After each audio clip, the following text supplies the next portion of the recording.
Lionne de Monjou sur France Inter. Bonjour Jalal Al-Marfi. Bonjour. Merci de nous répondre de si bon matin. Vous êtes marocain, vous travaillez au bureau de l'agence France Presse à Rabat depuis un an et vous êtes l'auteur d'une dépêche qui nous a beaucoup intéressés ici dans le 5-6 de France Inter. C'est sur l'alphabétisation des femmes des campagnes marocaines. Racontez-nous un peu dans quelles conditions vous êtes parti dans ce sud marocain pour découvrir ces cours d'alphabétisation. Je suis parti avec un groupe de journalistes dans une visite organisée par l'Union européenne, le plus grand donateur du Maroc. C'est lui qui finance les programmes d'alphabétisation au Maroc. Sur 16 régions, l'Union européenne finance presque 11 régions pour soutenir les programmes d'alphabétisation en collaboration avec le gouvernement marocain. Alors vous avez croisé là-bas dans ces centres des femmes très motivées. Qu'est-ce qu'elles apprennent dans ces cours ? Il y a un programme instauré par le ministère de l'Éducation nationale marocaine qui vise à intégrer les femmes dans leur milieu familial, social, et après elles sont en train d'apprendre comment bénéficier des services et aussi comment produire des services. Et le programme est séparé sur 4 petits programmes qui visent à encourager les femmes à intégrer à travers la lecture, intégrer la vie sociale.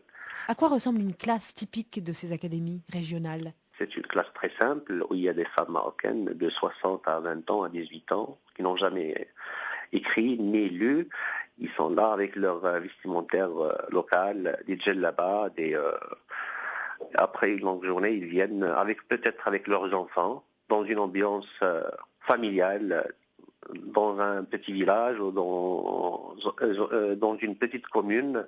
Ils sont là, elles se connaissent.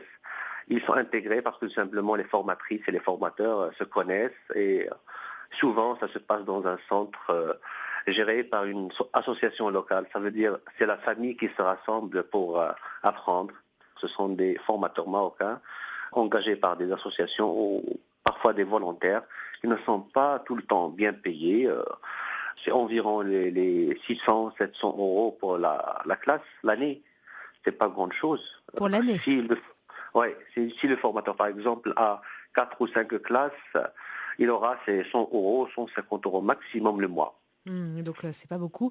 Vous dites dans votre dépêche que vous avez croisé des regards de femmes dont les yeux brillaient de nouveau. C'est comme si elles pouvaient décrypter certaines choses qui leur paraissaient des énigmes.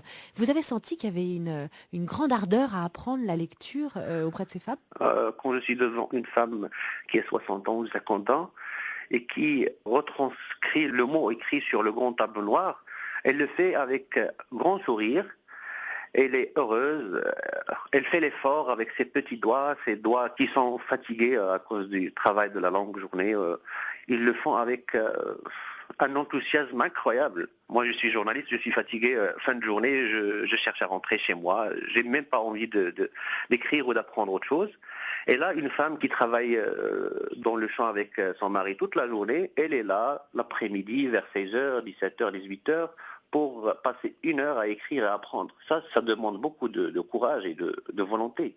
Et vous dites dans votre dépêche que 1/3 des Marocains ne sait pas lire ni écrire. Ça me semble être un chiffre très grand. Est-ce qu'il a été publié officiellement, ce chiffre ?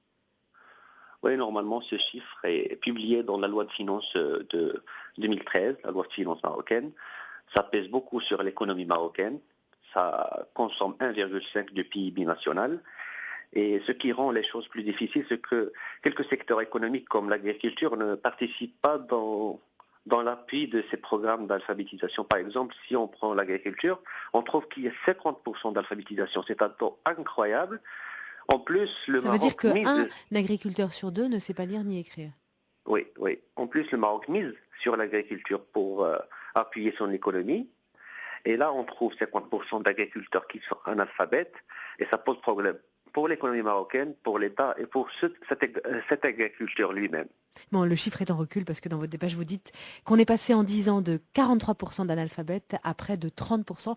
Donc, on est quand même sur une bonne voie. Un grand merci, Jalal Al-Marfi, d'avoir répondu à nos questions. Aujourd'hui, je rappelle que vous êtes journaliste à l'agence France Presse à Rabat, au Maroc. Et on vous souhaite donc une très